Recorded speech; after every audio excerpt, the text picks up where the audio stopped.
today as well. Nigel, market volumes are very low today, but there was a lot around in terms of news, and you're absolutely right. A lot of that action was in that material space, especially in the mid-cap end of the market. The market was up by 0.3%, while the mid-cap index was actually up by 0.5%, and the small ordinaries was quite flat. In fact, drilling it down even further, we did see the S&P ASX 300 metals and mining index actually up by 1%, beating the material sector, which was up by 0.7%. And a lot of that had to do with the copper as well as the gold stocks. Now, copper very much in focus because of that earthquake just off the shores of Chile. Chile is the largest copper producing nation in the world. So we saw copper futures spiking and some of those copper companies having a phenomenal day. We saw Panos up by 8.1% today. Oz Minerals was up by 3.9%, and we saw Codeco up by 10.3%. We also saw gold prices overnight at a 7-week low, but it does look like brokers becoming more positive on some of these gold valuations, and that really helps stocks like Evolution Mining, which was up by 5.1%, and Oceana Gold, which was up by 5.9%. As you mentioned, Nigel, the other thing that we were watching was China, and we have seen a second bond default, this time a construction materials company defaulting on $32 million worth of bonds on the 28th of March. But we actually saw the Shanghai Composite higher. In fact, it was the property companies which were higher on the Shanghai Composite. And it looks like in China, there's a lot of speculation at the moment that we might see some of those housing curbs being relaxed, and that seemed to help the property companies over there as well as the overall index. And finally, just here domestically, we were watching those building approval numbers down 5% month on month, but up by more than 23% year on year. So still looking relatively strong. So altogether, a low volume day on the market, but lots to absorb, and most of that action in that gold as well as the copper space. About Goodman Fielder now, the company issuing the profit downgrade, of course. Shares being hit quite hard today, and this has come just, a month or two after they reaffirmed their full year guidance at their results. What's gone wrong here? An absolute shocker day for Goodman Fielder. In fact, by the end of the session, down by a massive 22%.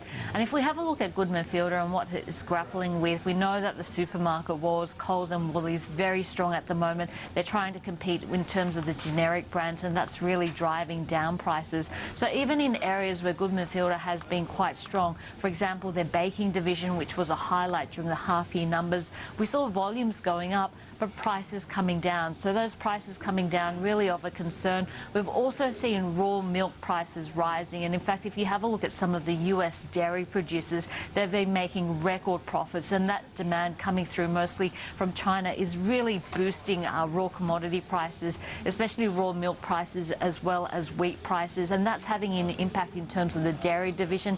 Now, Goodman Fielder is trying to get those prices and move it on to customers, but there's a bit of a lag effect there, so that's having an impact. So altogether, we've really seen three pieces of information coming out to the market today.